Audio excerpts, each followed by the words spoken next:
Hasto sindir Jokowi perihal hutang luar negeri, kereta api cepat baru lunasi 70 tahun.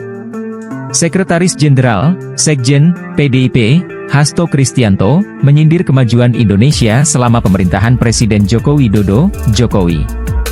Ia mengaku partainya Hilaf sempat mencalonkan Gibran Rakabuming di awal karir politiknya sebagai Cawalkot Solo pada 2020 silam.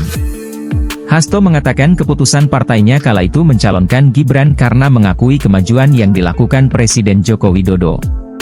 Kami jujur saja hilaf ketika dulu ikut mencalonkan Gibran karena kami juga di sisi lain memang mengakui terhadap kemajuan yang dilakukan Pak Jokowi, kata Hasto dalam diskusi daring, Sabtu 30 Maret. Namun, belakangan Hasto menyadari kemajuan oleh Presiden Jokowi dilakukan melalui beban utang yang sangat besar. Dia menyebut utang pemerintah saat ini hampir mencapai 196 miliar AS dolar, dan belum termasuk utang BUMN yang mencapai 220 miliar AS dolar. Setelah kami lihat lebih dalam, kemajuan ini ternyata dipicu oleh beban utang yang sangat besar. Utang kita, utang pemerintah itu hampir mencapai 196 miliar AS dolar. Ternyata utang swasta dan BUMN itu hampir mencapai 220 AS dolar milair, katanya. Menurut Hasto, jika kedua utang itu digabung, Indonesia ke depan berpotensi menghadapi masalah serius. Dalam kondisi, dia mengaku semakin khawatir karena praktik nepotisme justru kian menguat. Dia mencontohkan pencalonan sekretaris presiden yang maju sebagai calon Bupati Boyolali. Menurut Hasto, pencalonan itu akan mengambil basis PDIP di Jawa Tengah. Misalnya sekretaris Pak Jokowi David dicalonkan sebagai calon bupati di Boyolali, itu kan akan merebut basis dari PDI Perjuangan yang selama ini membesar, kata Hasto.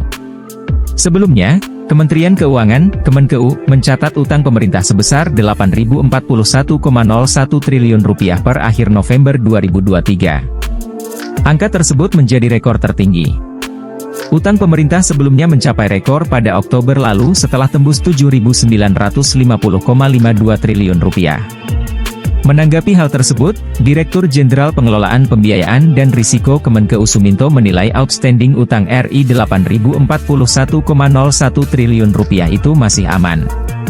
Menurutnya, untuk menilai efektivitas utang pemerintah tidak hanya mengacu pada nominal, melainkan perlu memperhatikan berbagai indikator lainnya. Suminto menilai jika melihat berbagai indikator portofolio utang, justru kinerja utang termasuk risiko, utang Indonesia sebesar Rp8.041,01 triliun itu lebih baik dibandingkan tahun-tahun sebelumnya. Per akhir November debt to GDP ratio 8,11% itu turun dari posisi Desember 2022 sebesar 39,7%. Demikian pula turun dari puncak debt GDP ratio di tengah pandemi pada posisi Desember 2021 sebesar 40,7%, kata dia.